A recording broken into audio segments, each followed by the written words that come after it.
देश की राजनीति में इस समय बड़ी हलचल है। एक तरफ जहां प्रधानमंत्री नरेंद्र मोदी की लोकप्रियता को लेकर कई तरह के कयास लगाए जा रहे हैं, तो दूसरी तरफ नेता प्रतिपक्ष राहुल गांधी के बढ़ते ग्राफ को लेकर भी बहस छिड़ी हुई है। लेकिन क्या सत्ता बदलने से सिस्टम बदल जाता है? क्या विपक्ष के पास कोई ठोस मुद्दा है जो बीजेपी को टक्कर दे सकता है? और सबसे बड़ी बात, वर्तमान के परिदृश्य में राजनीतिक विश्लेषकों का क्या कुछ कहना है? ऐसे ही तमाम सुलगते और बेबाक सवालों को लेकर आज हम पहुंचे हैं लांजी मुख्यालय में, और इस समय हमारे साथ खास मेहमान है पूर्व विधायक और संयुक्त क्रांति पार्टी के राष्ट्रीय अध्यक्ष किशोर समृति जी। समृति जी, मेरा पहला सवाल ये है कि राहुल गांधी, जिनकी लोकप्रियता बढ़ने की बात की जा रही है, नेता प्रतिपक्ष के तौर पर भी उनकी काफ़ी तारीफ़ें हो रही है, लेकिन एक तरफ आप आरोप लगा रहे हैं कि वो चापलूसों से और पूंजीपतियों से घिरे हुए हैं, तो क्या इस चौकड़ी को तोड़कर वो गरीबों के नेता कभी बन पाएंगे? आपको क्या लगता है? देखिए, मूल बात बताएं आपसे कि राहुल गांधी एक आरोप लगाता है कि अमेरिका के सामने जो है प्रधानमंत्री बेबस है। पहला सवाल ये है। तो सवाल ये है कि इंदिरा जी भी अमेरिका की विरोधी थी और CIA का एजेंट बता के सबको बंद करवाती थी, और सेम पित्रोदा जो है इनके गुरु हैं अमेरिका में, और अमेरिका के खिलाफ जो पूरी पॉलिटिक्स है सेम पित्रोदा के निर्देश पे राहुल जी कर रहे हैं, और इसलिए बार बार अमेरिका के मुद्दे पे सवाल उठाते हैं। पूरी जानकारी इनको अमेरिका से आती है और पूरी जो जवाब है इनका पूरा वो मोदी के अगेंस्ट है। दूसरी बात ये है कि राहुल जी जो हैं होशियार है, नौजवान है, और प्रधानमंत्री भी जो छोटे परिवार के हैं मोदी जी, और वहाँ से मुख्यमंत्री गुजरात के बने और देश के प्रधानमंत्री बने। देश का प्रधानमंत्री कोई छोटी मोटी बात नहीं, गांधी परिवार को उखाड़ फेंकना है यहाँ से। गांधी परिवार की एक झलक देखने के लिए लोग तरसते। इंदिरा जी को हम बहुत छोटे थे जब देखने जाते थे। तो राहुल जी जो हैं, चूँकि उनके पिताजी के साथ भी बहुत कुछ हो गया, दादी के साथ भी हो गया, तो राहुल जी समझ नहीं पाए और इतनी विषम परिस्थिति में भी देश में अड़े रहे। लेकिन अभी राहुल जी जो हैं देश को समझ नहीं पा रहे। नेता प्रतिपक्ष का जो पद है उसके प्रति तो न्याय कर रहे हैं, मुद्दे भी अच्छे उठा रहे हैं, सरकार को भी घेर रहे हैं, लेकिन राहुल जी को देखना चाहिए कि भारत में गरीबी उन्मूलन और रोजगार मंत्रालय 1947 से खुला है। गरीबी हटाओ का नारा इंदिरा जी ने दिया था कि कांग्रेस बात तो गरीबों की करती है और गरीबों के नेता नहीं बन पाए। राहुल जी ने कई जगह 5 स्टार होटल का खाना लेके किसी दलित के यहाँ खाया या किसी गरीब के यहाँ खाया। तो मेरा कहना, सीधा गरीब के यहाँ खाओ और गरीबों को अपना दरवाज़ा खोलो, गरीबों को अपने घर आने दो। जब हज़ारों लाखों गरीब इस देश के नेताओं पर विश्वास करेंगे तब जाके देश पर कुछ बदलाव आएगा, गरीबों की सुनी जाएगी। कोई भी काम नेता प्रतिपक्ष कई मुद्दे उठाया, चुनाव आयोग को लेके मुद्दे उठाया, और वोटर लिस्ट को लेके मुद्दे उठाया, प्रधानमंत्री को घेरा, राम मंदिर, अडानी अंबानी को लेके उठाया। तो अडानी अंबानी या पूंजीपतियों की हम बात करें तो एक बहुत बड़ा पूंजीपतियों का वर्ग राहुल जी के साथ भी है।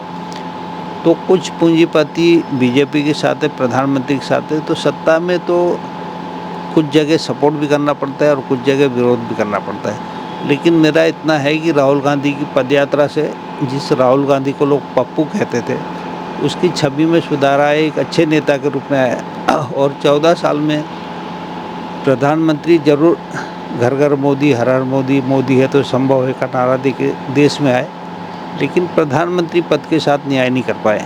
लेकिन फिर भी मैं कहूँगा कि भारत में जो राजनीति है, EVM और चुनाव आयोग और लोकतंत्र की अपन बात करें, पूरी दुनिया में सबसे बड़ी राजनीति धर्म की है।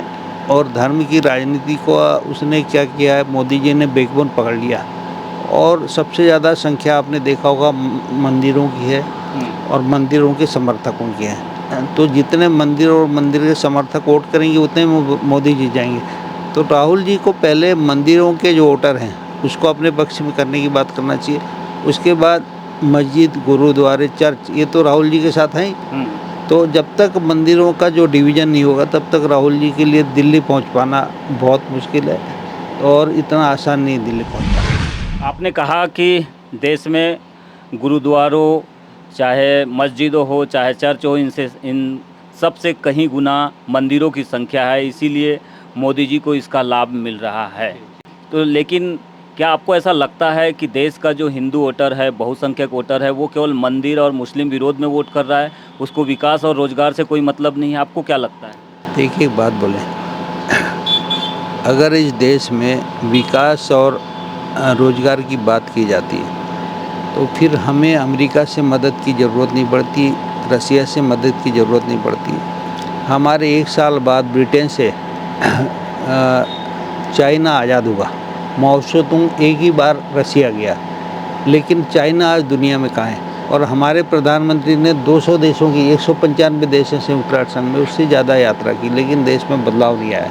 मेरा कहना, अगर सरकार बदल भी जाए तो कुछ सिस्टम है जो नहीं बदलता। जैसे रोटी बनाने का तरीका, रोटी बनाने का जो तरीका है वो गेहूं को पहले पीसना पड़ेगा और पीस के तवें जाएगा, लोई आटा तैयार होगा और उसके बाद गेहूं को पीस के आटा तैयार होगा, उसके बाद आटा ये गीला किया जाएगा, उसके बाद रोटी बनाई जाएगी। तो कहना है कि रोटी बनाने का तरीका ना राहुल गांधी बदल सकते ना मोदी बदल सकते, क्योंकि जो पूरी रोटी बनाने का तरीका जब आप नहीं बदल सकते। रोटी का मीनिंग है कार्यपालिका।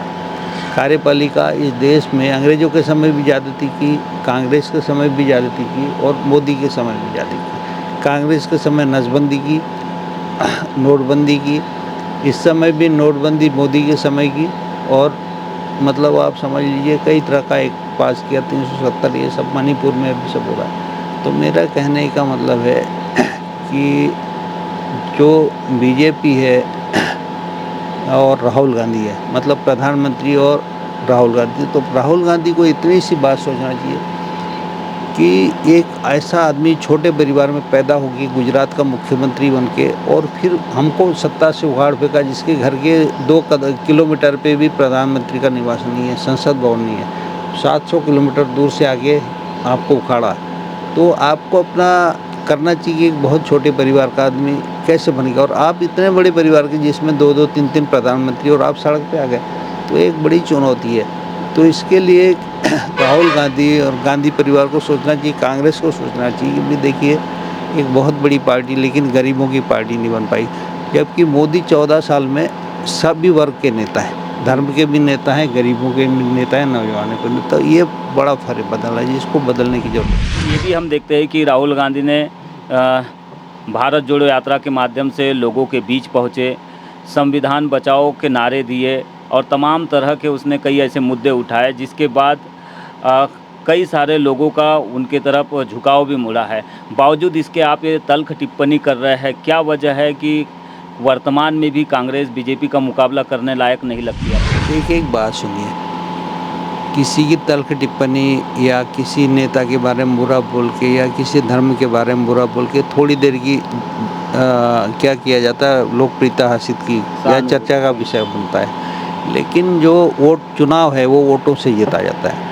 तो समर्थकों की संख्या किस में ज़्यादा है? भाई राहुल जी बहुत प्रयास कर रहे हैं, बहुत अच्छा काम कर रहे हैं, लेकिन है तो नेता प्रतिपक्ष। नेता प्रतिपक्ष की कलम से कुछ काम होता है क्या? काम तो होना है प्रधानमंत्री, और प्रधानमंत्री का जो है अभी 20 सीटों का अंतर है। पिछले बार राहुल जी ने जो डिफीट दिया है, उसको कितनी डिफीट दिया है? 20 सीट कम कर दिया, लेकिन इतना आसान नहीं। इस समय जो बीजेपी है दूसरे सारे मुद्दों पे एक कांग्रेस को काफ़ी पीछे कर दिया।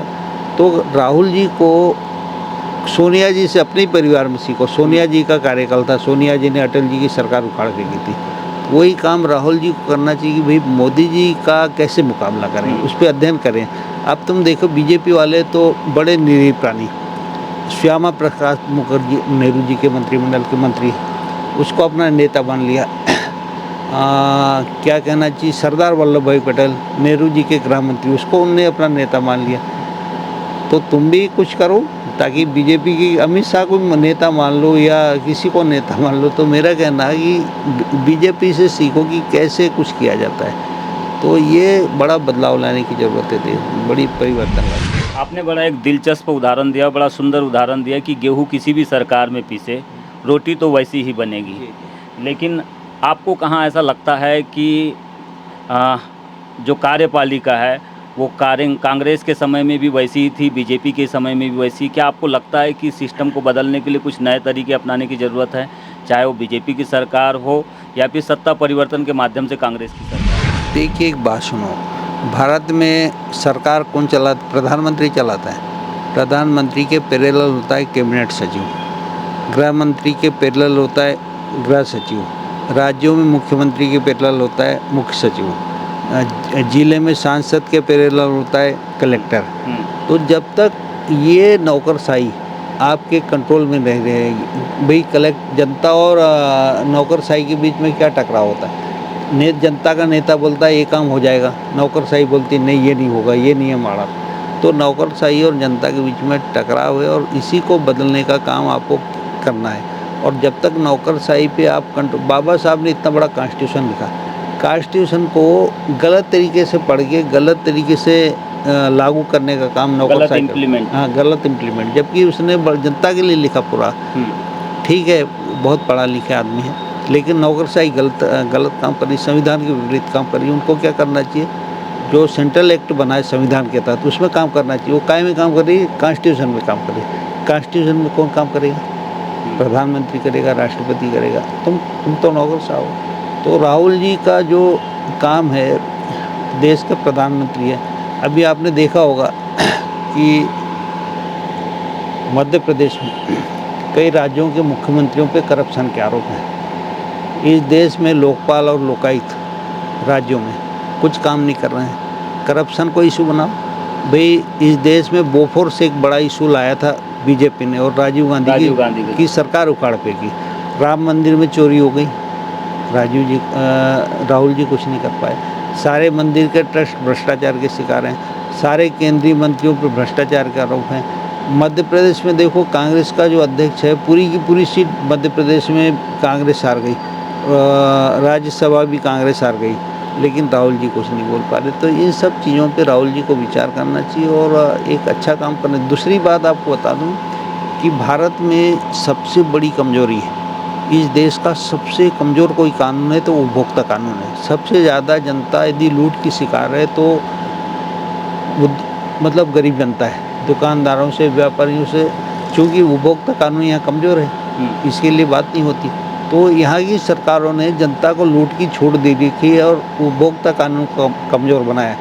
राहुल गांधी इतनी सी बात कर ले कि इस देश का उपभोक्ता कानून हम मजबूत बनाएंगे और लूटने वालों को छोड़ेंगे नहीं, इतने में उसकी सरकार बन जाएगी। लेकिन ये लोग करना नहीं चाहते क्योंकि लूटे तो इनके भी लोग हैं। ये स्थिति। समृद्धि जी, आपने प्रधानमंत्री नरेंद्र मोदी जी को लेकर इस निंदा जैसा बड़ा गंभीर और संवेदनशील आरोप लगाया। क्या आपको लगता है प्रधानमंत्री जी ने ऐसा कौन सा अपराध कर दिया इस निंदा का, जिसे लेकर आप इतना तल्ख और संवेदनशील मुद्दा आप उठा रहे हैं? देखिए, बीजेपी जो पार्टी है, राम मंदिर और बाबरी मस्जिद का विध्वंस किया, पूरी दुनिया में दंगे भी है, गोधरा कांड हुआ, जितने लोग राम मंदिर बाबरी मस्जिद में मारे गए और राम मंदिर को तोड़ा गया, आप देखो जितने बड़ा मामला हुआ, जितने लोगों की जाने गई। अगर इसी पे इलेक्शन कमीशन संज्ञान ले ले, जो कमीशन बैठा था, क्या बोलूं उसको, अगर वो कमीशन ही संज्ञान ले लेता तो पार्टी बैन लग जाता, पार्टी बिल्कुल भी नेस्तनाबूद हो जाती। लेकिन कांग्रेस की सरकार देखते रही। लिब्राहन आयोग बैठा था जांच में, जितने लोग इस पूरे कांड में शामिल थे सबके सब छूट गए मोदी की सरकार आने पर। और दूसरी बात, इस निंदा की मैं इसलिए बात कर रहा हूँ कि मोदी जैसी प्रधानमंत्री बने तो इन्हें ईसाइयों को गाली दिया, एंटी बौद्धिस्ट काम किया, सिखों के खिलाफ काम किया, मुसलमान तो बिल्कुल इनके टारगेट में थे, कुरान इनके टारगेट में था, मुस्लिम पर्सनल लॉ इनके टारगेट में था। तो मुसलमानों ने फिर क्या किया? हिंदुओं को गाली दिया, हिंदुओं के खिलाफ काम किया, राम को गाली दिया, हनुमान जी को गाली दिया। तो क्या हुआ कि आफ्टर ऑल इस देश में ईश्वर को लेकर अविश्वास आ गया एक दूसरे के मन में। और इस निंदा यही कहती है कि ईश्वर का जहाँ अपमान होता है उसे इस निंदा कहते हैं। तो भारत में जितना अपमान, चाहे कुरान शरीफ का हो या क्या कहना चाहिए इसका, बौद्धिस्टों का, गौतम बुद्ध जी का हो, बौद्धिस्टों के खिलाफ भी बौद्ध गया में बहुत ज़बरदस्त इन लोगों ने किया, और चर्चों का लो, तो सारा जो काम हुआ है वो मोदी जी का, और इस देश का पहला प्रधानमंत्री जो खुल के 140 करोड़ जनता में बौद्धों के खिलाफ बोल रहा है, चर्चों के खिलाफ बोल रहा है, ईसाइयों के खिलाफ बोल रहा है और मुस्लिमों के खिलाफ बोल रहा है। तो ये पहला पीएम है इस देश में, और पूरे के पूरे धर्मगुरु मुंह बंद करके रखें। तो इसी को कहते हैं ईशनिंदा। ईशनिंदा में यदि पूरे देश में, दुनिया में धर्म की राजनीति होती है, लेकिन ऐसा प्रधानमंत्री जो धर्म के खिलाफ बोले, तो पूरे के पूरे धर्मगुरु अगर एक हो जाएं तो प्रधानमंत्री जी के खिलाफ ईशनिंदा का प्रस्ताव पारित होगा, और ईशनिंदा में सजाए मौत है ईश्वर का अपमान करने में। अकेला पोप ही अगर उसको बोल दे, किसको, अमेरिका के राष्ट्रपति को, इजराइल के प्रधानमंत्री को, नेतन्याहू को, ट्रंप को बोल दे, या रसिया का जो ये राष्ट्रपति है, क्या नाम उसका, पुतिन, इसको बोल दे चाइना के राष्ट्रपति को, तो इस निंदा के मामले में सब एक, और ज़्यादा देर नहीं लगी इनको मोदी जी को लटकाने में। इस निंदा में सारे के सारे लोग इकट्ठे हुए इनको सजा देंगे और जनता देखते रहेगी। और ये एक कारण होगा कि कभी भी इस देश में, जैसे बांग्लादेश जैसे हालात है ना, वैसे इस देश में कभी ना कभी हालात हो जाए। आपने कहा है कि दुनिया के सारे धर्मगुरु एक हो जाए तो मोदी को कोई नहीं बचा सकता, लेकिन जो पोप है, चाहे मौलवी है, चाहे ये अपने लोगों पर होने वाले अत्याचारों के खिलाफ आवाज़ नहीं उठाते, तो आपको इनसे क्या उम्मीद है? आपको क्यों लगता है कि ये कुछ कर सकते हैं? देखिए, भारत बहुत बड़ा देश है, भारत कोई छोटा देश नहीं है, और यहाँ का जो राजा है या नेता है वो जनता का अभिभावक है, उसके लिए सारी जनता बराबर है। ये कौन सा तरीका है कि एक तरफ मुसलमान का बच्चा रोता रहे और हिंदू का बच्चा खुश होता रहे? हिंदू तो खुद ही दयालु होता है, हिंदू खुद ही किसी के बच्चे को रोते हुए नहीं देख सकता, लेकिन उसका नेता मुसलमान के बच्चे को रुलाना चाहता है। तो मेरा कहना है, जितने इनकाउंटर, जितनी मॉब लिंचिंग मुसलमानों की या एंटी हिंदू की हुई, उतना भारत में कभी नहीं हुई। इस पे पूरे धर्मगुरु और पूरी दुनिया चुप रही, जबकि इस पूरे मुद्दे पे सबको बोलना चाहिए। तो एक बड़ा इशू है पूरे मामले में, और सब लोग यदि एक हो जाएंगे तो कभी ना कभी, याद करो आपको, श्रीलंका का जो राष्ट्रपति था जिसने लिट्टे के खिलाफ कार्रवाई किया था, राजपक्षे, जिसके खिलाफ यूनाइटेड नेशन ने युद्ध अपराधी उसको घोषित किया था। तो कभी मॉब लिंचिंग और धर्म का ये मामला अगर उठेगा तो मोदी जी के खिलाफ भी इस निंदा का प्रस्ताव पारित होगा, तो मोदी जी को इसमें सुधार। आपने कहा है कि बीजेपी ने कांग्रेस के मुकाबले इंफ्रास्ट्रक्चर डेवलपमेंट में काफ़ी अच्छा काम किया है, लेकिन हम ये भी देखते हैं कि कांग्रेस के कार्यकाल में भी कई सारे, चाहे साइंटिफिक वर्क हो, चाहे सेल हो, भेल हो, या फिर पब्लिक सर्विसेज से संबंधित जितने भी कमीशन हो, या फिर बड़े उद्योग धंधे हो, बालाघाट में उदाहरण के तौर पर SCL देख सकते हैं, मॉयल देख सकते हैं, ये सब कांग्रेस के समय के कार्य। फिर आपको क्यों लगता है ऐसा कि बीजेपी ने ज़्यादा बेस्ट काम किया है कांग्रेस के मुकाबले और तेज़ी से काम? देखिए, एक बात बताएं, हम लोग बहुत छोटे थे और हम NSCY के अध्यक्ष थे, और अटल जी इस देश के प्रधानमंत्री बने थे। तो राजीव जी के समय हम NSCY के अध्यक्ष थे। अब भी तो हमारी खुद की पार्टी बन गई, हम सपा से विधायक बने।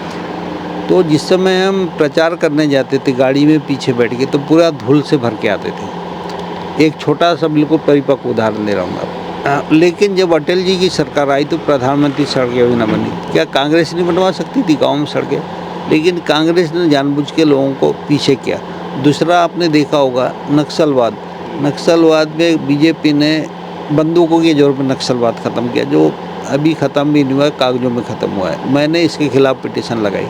कांग्रेस ने चंबल के डकैतों को ख़त्म किया, फूलन देवी को आत्मसमर्पण करवाया। तो नक्सलियों से भी बात कर सकते थे, उनसे बैठ के बात होती। बेरोजगारों पे PV नरसिंह राव ने अच्छा काम किया।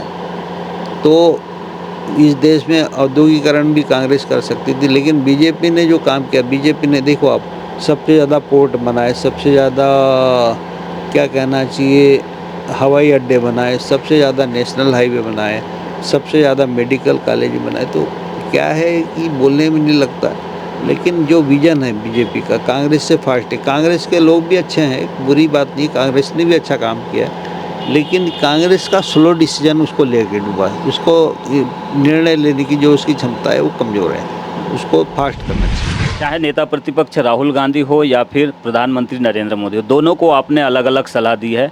कांग्रेस को सलाह दी है कि उनको बड़े बड़े वादे नहीं करना चाहिए, क्योंकि उनकी वर्तमान में जहाँ पर भी सरकार है, तेलंगाना हो, हिमाचल हो या फिर कर्नाटक हो, वहाँ पर भी वो उतना अच्छा काम नहीं कर पाए हैं।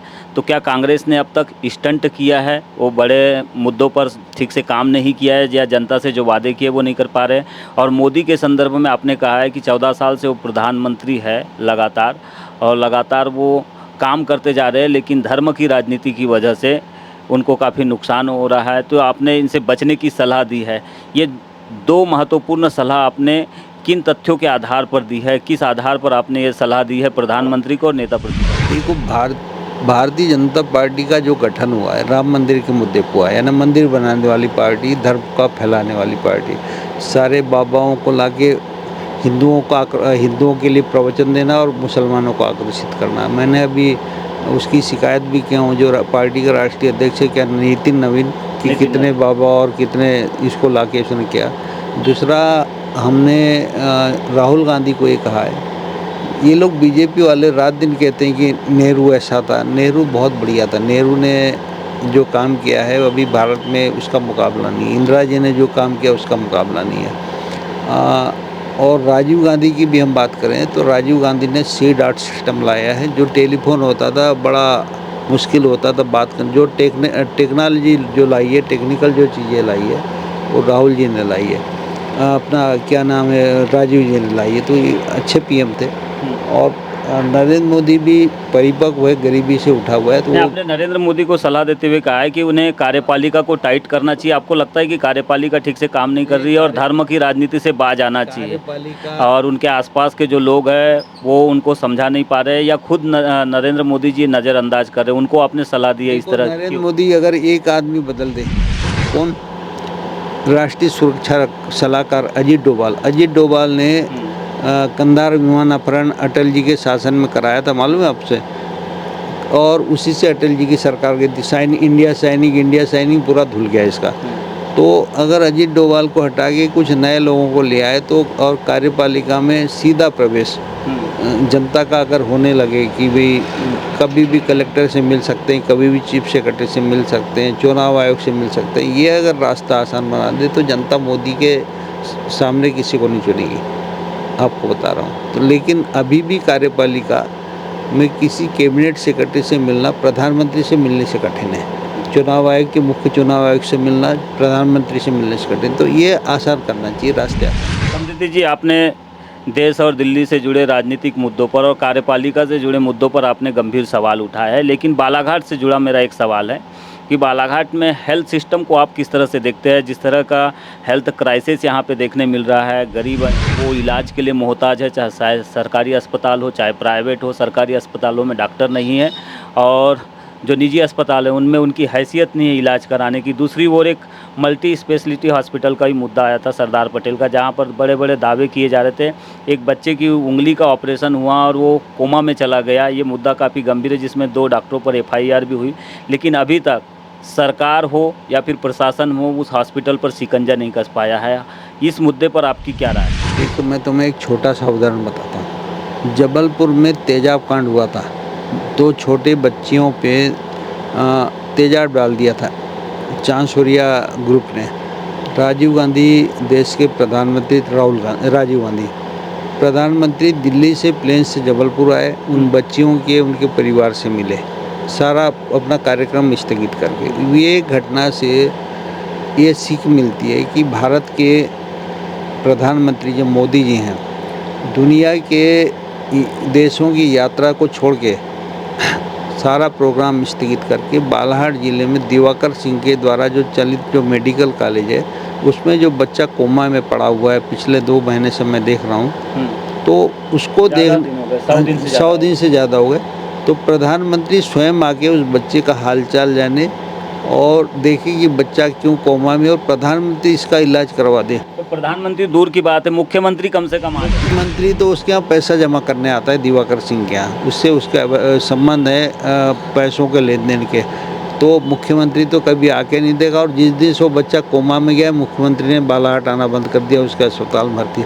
ये बड़ी घटना है कि मुख्यमंत्री और सरदार पटेल दोनों मिले हुए हैं। तो स्वास्थ्य मंत्री को भी पैसा जाता है, स्वास्थ्य मंत्री भी नहीं आया, और चीफ सेक्रेटरी भी नहीं आए, हेल्थ सेक्रेटरी भी नहीं आए। इसलिए मैंने प्रधानमंत्री की बात किया कि प्रधानमंत्री नरेंद्र मोदी उस दलित बच्चे को समझ लो बौद्धिस्ट है बच्चा, अगर उसको देखने आके उसका इलाज करवाते हैं तो भारत में एक बड़ा संदेश जाएगा और बच्चों के प्रति प्रधानमंत्री का समझ लीजिए प्रेम झलकेगा और उस बच्चे का दुनिया में जहाँ भी इलाज होता हो भारत सरकार उसका इलाज करवाए, चाहे अमेरिका में हो जहाँ भी हो, और उसके बाद फिर इस ज़िले का जो हेल्थ सिस्टम है स्वास्थ्य का उसको ठीक करने का काम करे, उसके बाद में सारी व्यवस्थाएं ठीक हो जाए। भ्रष्टाचार बड़ा गंभीर मुद्दा है।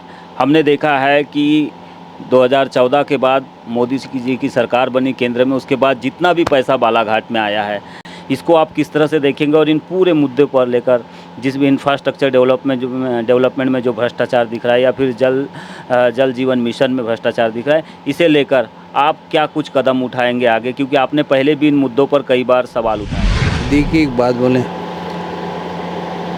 केंद्र सरकार और राज्य सरकार दोनों ने अपनी अपनी एजेंसियां फिक्स करके रखी है। सीवीसी जो है केंद्र सरकार की केंद्रीय सतर्कता आयोग है जो केंद्र सरकार के पैसों की देखरेख करता है, भ्रष्टाचार न हो इसके लिए, और राज्य सरकार ने लोकायुक्त EOW ये बना के रखा है। लेकिन ये पूरे संगठन बेकार हो चुके हैं और कार्य पूर्णता प्रमाण पत्र और सारे के सारे जो काम राज्य के और केंद्र के वो समझ लीजिए भ्रष्टाचार का शिकार है। कुछ चुनिंदा ठेकेदार और चुनिंदा अधिकारी सरकारी पैसे का दोहन कर रहे हैं और पूरी की पूरी सरकार उसको देखने का काम कर रही। तो मेरा ये कहना है कि भारत सरकार को लोक लेखा कमेटी विधानसभा के वो क्या कर रही है, उसकी जिम्मेदारी है कि भाई किस जिले में भ्रष्टाचार हो रहा है। विधानसभा तो राज्य का मामला है ना, जिले का मामला तो राज्य सरकार का मामला है और NHI वगैरह केंद्र का मामला है। तो भारत का जो CAG है वो क्या कर रहा है, ये कहना चाहिए लोकपाल क्या कर रहा है। इन सब मुद्दों पे सरकार को टाइट करना चाहिए, प्रधानमंत्री और मुख्यमंत्री को इसमें कमेटी बनाना चाहिए और जो ऑफिसर्स इसके लिए जिम्मेदार है, पहले ही बोल के रखा है कि नौकरशाही से बचो और जनता के करीब आओ।